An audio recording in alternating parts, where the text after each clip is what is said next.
This is our marketing strategy for River City Yarn and Fiber. We'd like to say thank you to River City for being a part of this process throughout the semester, and it has taught us a lot. There are quite a few competitive advantages that we really think River City Yarn and Fiber have over the rest of it. We'd also like to say that we also agree with them in saying that they don't really have any direct competition in Jacksonville, which is definitely an advantage for them. They have a big connection with the local community, and that's something that they really need to continue to push. They also have the experience of expert level all the way to beginner level, so they can help you with any project. And it's a personalized service. That's what's the beauty of these small kind of organizations, is that they can really make it special. What I think sets them apart is the space that they have for the customers. They don't just shop, they also have the space to relax and knit and crochet while they're there.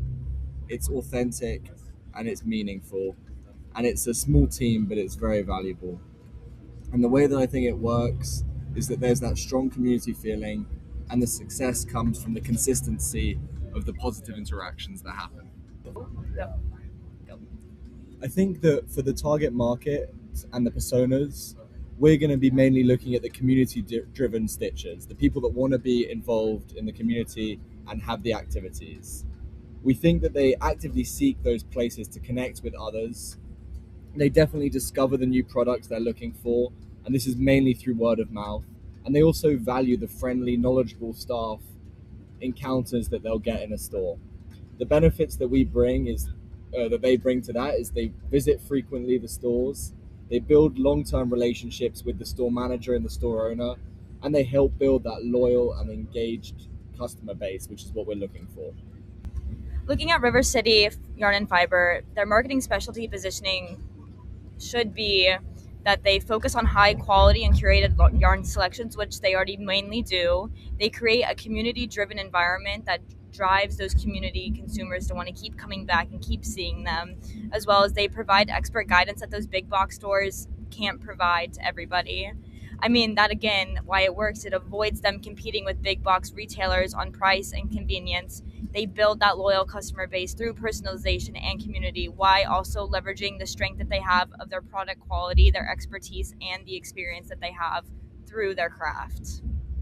Looking through the strategic focus for River City, their marketing objectives should increase average foot store traffic to 30 customers per day within 6 months, and they should do this by extending store hours and improving local awareness through social media and community engagement.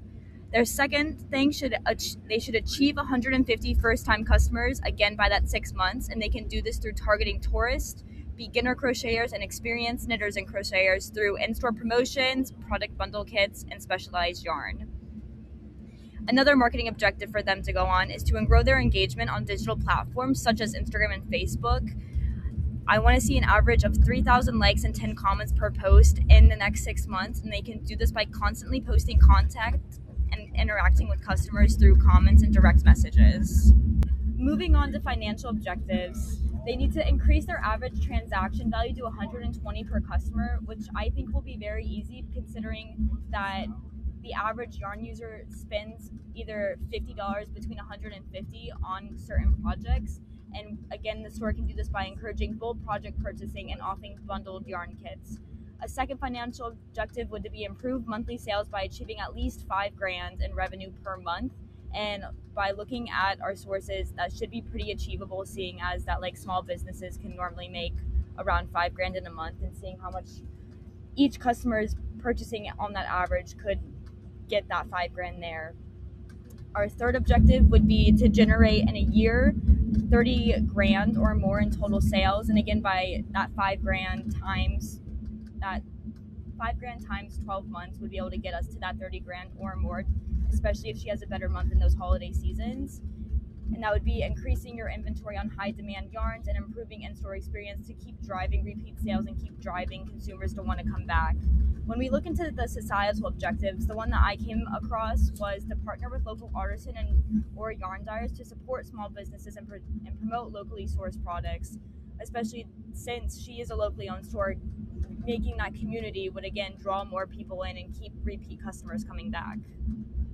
Moving into our different programs that we have set for River City Yarn and Fiber, the first one is a community stitch night, and that their first product strategy would be to offer stitch nights with rotating themes such as a sip and stitch or seasonal holiday products. And these are all for all skill levels and for a wide range of everybody to come in and join. Looking at the place, it would be hosted in store monthly. It would encourage social interaction, creativity, and a sense of belonging in the community. Price point wise, just offer an entry fee that covers all materials needed for the night's projects, and then that makes participation accessible by supporting your store as well. And then looking into the promotion to promote these events, you can do that through in-store signage, social media posts, sending out in the emails, newsletter, as well as going around to different crafting groups and getting the word out through there, and that drives awareness and repeat attendance as well. The second program idea that we had was to create those local program connections and involve local artists and designs. It's something that we looked at throughout everything, is there's this aspect of yarn and fiber people traveling and wanting to pick up local yarn and fibers from where they visit. So we thought we would leverage this and create a tourism aspect. The goal would be to combine the people who love the local designs and locally sourced products with the interest of the travel people. So we're making really unique Jacksonville specific products. And the way we do this is we'd add a line of Jacksonville yarn and fibers. We'd introduce them at local events featuring the artists themselves. We'd also offer special prices for tourists when they're traveling through and give them a little package of the local products. And we'd also encourage River City Yarn and Fiber to get a poster to put outside of their store in Jacksonville so that people that are driving by can see this and hopefully come in and shop. The next idea that we had, and the final idea that we had, is a return and retry. This would encourage people to bring in their old yarn projects that they've finished to give others the inspiration to go out and use the products themselves. We would offer discounts if you brought in your old products and bought new stuff. We would also have bins at local events and stuff so that people were able to get that positive feeling of doing something good and donating their old products.